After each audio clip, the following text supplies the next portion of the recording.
What is going on this year and how is it going to impact the vote? I don't care whether you're a Republican, a Democrat, independent, whatever candidates you're supporting. I think we all agree that we should, as a state, make it easier for us to vote, not more difficult. And what concerns me right now, that is not the case.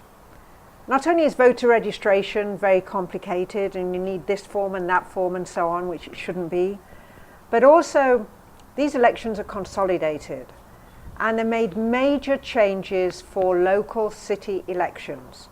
As you probably remember in the past, city elections were all mail, vote by mail, and you'd get your ballot in the mail and you'd vote normally in the springtime. And all was cool, and then if necessary there was a general election a bit later in May. Well, this time all of the races, whether it's for Congress, whether it's for the state legislature, or whether it's for our local folks, everything is going to be on the same ballot in August. Now, if you vote by mail, what's called permanent early voting, you get a ballot in the mail. You'll receive your ballot probably sometime early August. I would imagine all of you got something like this. You get it either from Yavapai County or Coconino if you're in Coconino. Yavapai County does actually in charge of this election. It's kind of weird because we have two, as we know, two counties. I got this in the mail and it was a voter's card and it has some information which I checked to make sure it was okay, and it was. However, say you're an independent. Now, we all know now that the largest block of voters in this town, in this state, in fact in the country, are independents. So you'd imagine that it would be made easier for independents to vote. Don't think so. So what has happened this time, we've got a situation whereby this would have been received already by independents, and these independents, instead of just looking at it, they would have had to have returned it to say what ballot they wanted. And you know, they have new choices. You can have Republican ballot for the primary, or you can have the Democratic ballot, or you can have city only. Well, that's the first one for me, but think about it. This is the first time that city have been on these type of primaries. Think about it. City is supposedly non-partisan, is non-partisan. So it should not matter, never has mattered what ballot you get. So when you vote in the city primaries, everybody gets the same ballot. Not so anymore. Independents have to choose which ballot they get. If they don't bother to return this to the recorder's office, they will not get a ballot. They will not be able to vote. I actually phoned up Leslie Hoffman's office in Yavapai County, Prescott, for a way of finding out what is the recorder's office doing about this. Are they educating the public? Are we having any kind of explanation that, you know, now to vote for your city candidate, you have to request a ballot if you're an independent? And as I said before, that's over a third of the voters here. So if you're an independent, you have to select whether you're going to be Democrat or Republican in order to vote in this coming election in August? You have to request a ballot, a type of ballot.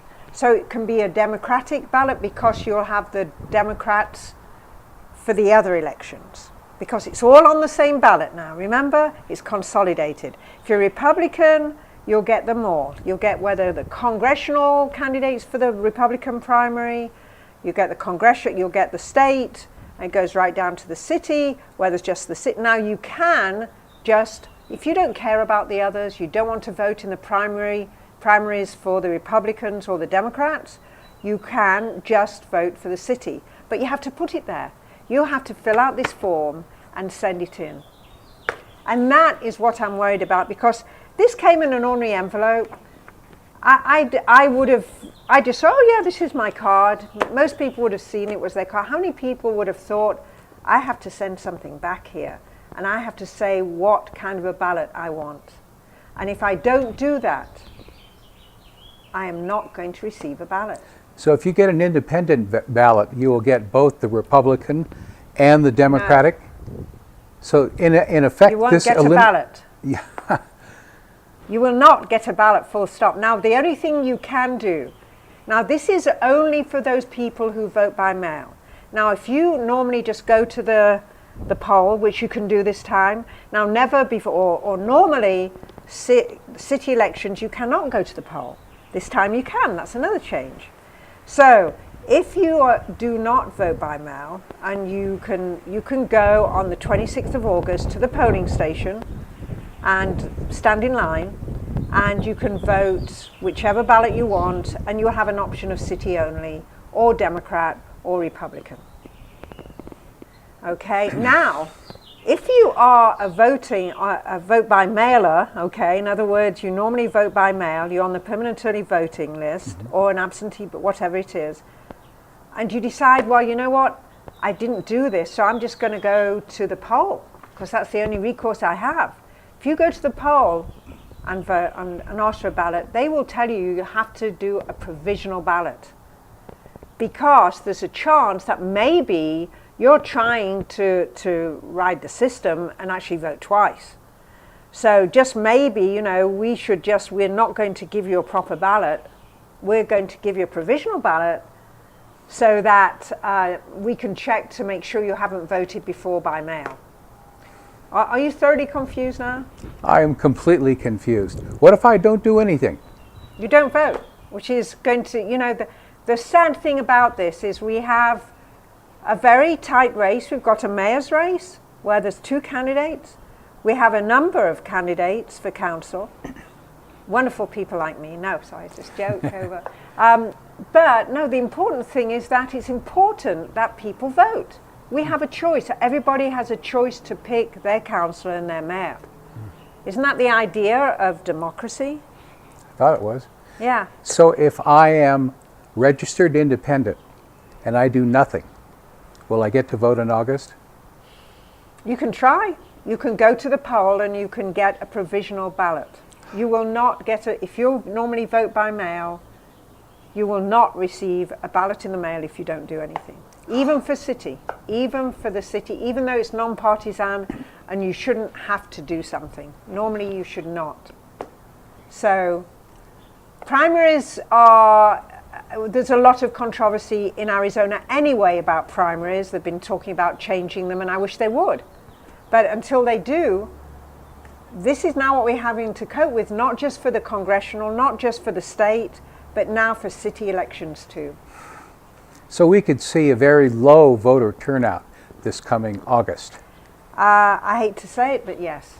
Plus, you know, I don't know whether you've thought about this one, but I know in Arizona, especially here in Sedona, many people move away in the summer, right? Mm-hmm. I wonder how many people bothered to get an absentee ballot. Well, you know, that's why we're here today in May. We would never be talking about elections in May. However, you know, I, like so many people, we do travel during the summer months, vacations and stuff. I would strongly recommend anybody who's listening to this and they're worried about it, I'm going to give you a phone number, okay? Okay. Okay. Phone number is 928-771-3248. And that is? That is the recorder's office in Prescott. If you are worried that you are not going to be receiving a ballot, or if you have any questions about your own situation, phone up, please, because they can help you, and they can, I would imagine, should enable you to be able to get a ballot. It's going to be a lot of people surprised. It's not a good surprise, that's the problem. It is not a good surprise. It's not good for our city when we don't get a high turnout. And I think it's, you know, it's a shame that this has happened. Yeah. Well, you know, we're predicting a very low voter turnout. Traditionally, we get low voter turnouts anyway. Yes. But voting in August, we may see an anomaly or two. We may see some total surprises because we could see some, but this is, remember, the primaries. Now, if, as far as the city council is concerned, because it's non-partisan, so we're not choosing a party representative here. We're just trying to choose the councillors. If any one candidate gets over 50%, they can win. that's it. Yeah, so now there's three council seats and one mayor's. Obviously the mayor's race is going to be chosen in the primary because there's two. So if my mathematics are right, one of them has to get 50%. Somebody's got to win. Somebody has to win. There's only two.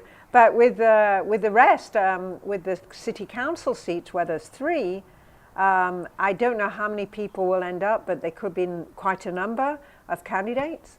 And so there could very well be a runoff in November in the general election. So any advice that you'd like to leave with people? The advice is, if you're at all concerned, and I hope you are, but number one, what you should do is, especially if you think you personally have a problem, phone that number I gave you, 928-771-3248. That's the recorder's office in Yavapai County in Prescott. Please do that. It would be worth your while. I hope you will consider very seriously to vote in August. It's an important election, and that's basically it.